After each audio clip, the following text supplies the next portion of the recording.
My name is Mark Boone. I am Assistant Professor of Philosophy at Foreman Christian College. This is a video abstract for my article, The Unity of the Virtues and the Degeneration of Kallipolis.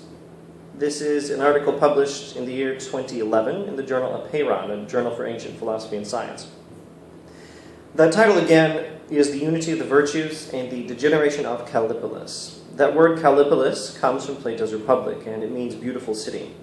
It's a name used for the city constructed in speech, the ideally just city that Socrates describes. This city is meant to help him and his interlocutors understand the nature of the justice of the human soul. And the city and the soul have various connections, and they resemble each other, and so justice in the ideally just city is an image or mirror of justice in the soul. And so in the Republic, there's a constant movement back and forth between the justice of the city and the justice of the soul, the injustice of the city, the injustice of the soul, and so forth. Now, in Book 8 of the Republic, the subject of my article, the story of the degeneration of Kallipolis is told. Kallipolis degenerates through several stages. It is gradually corrupted and becomes an unjust city, an unjust tyranny, in fact. The first stage of the corruption is the timocracy. The second stage is the oligarchy. The third stage is the democracy. And the final stage is the tyranny. In the timocracy, we have a city governed by the military, a city that seeks victory and honor. In the oligarchy, we have a city governed by a few rich people. In the democracy, we have a city where all are equal without respect to merit. Now, these parallel various states of the soul. The timocratic soul is the soul of one who seeks honor, but has a poor understanding of what is worth honoring. More precisely, seeks honor for its own sake. The oligarchic soul is a soul that desires the accumulation of wealth, much like the oligarchic city, much like, in fact, Ebenezer Scrooge. The democratic soul is a soul that treats all desires, all ends in life as equal, a soul that surrenders governorship of life to whichever desire happens to come along next. The tyrannical city is one governed by a single unjust ruler, and the tyrannical soul is a soul controlled by lust.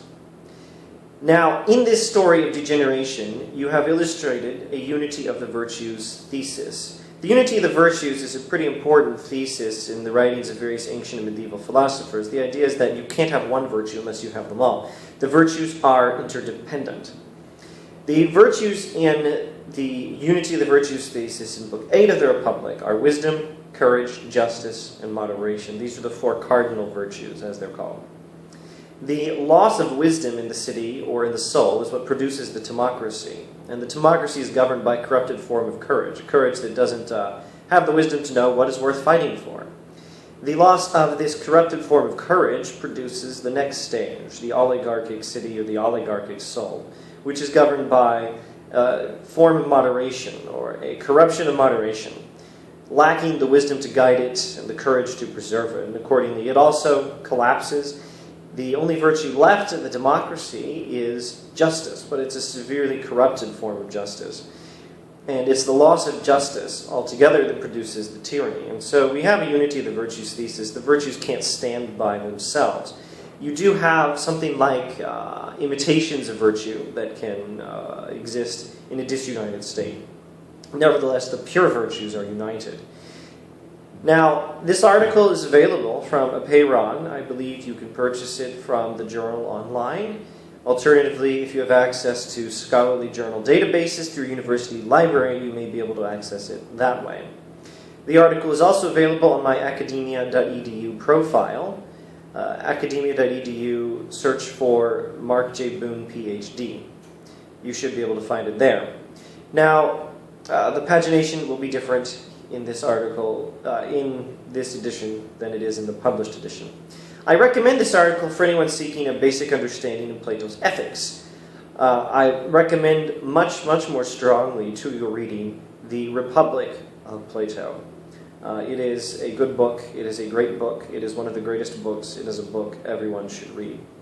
Thank you for watching this video abstract, and I bid you happy reading.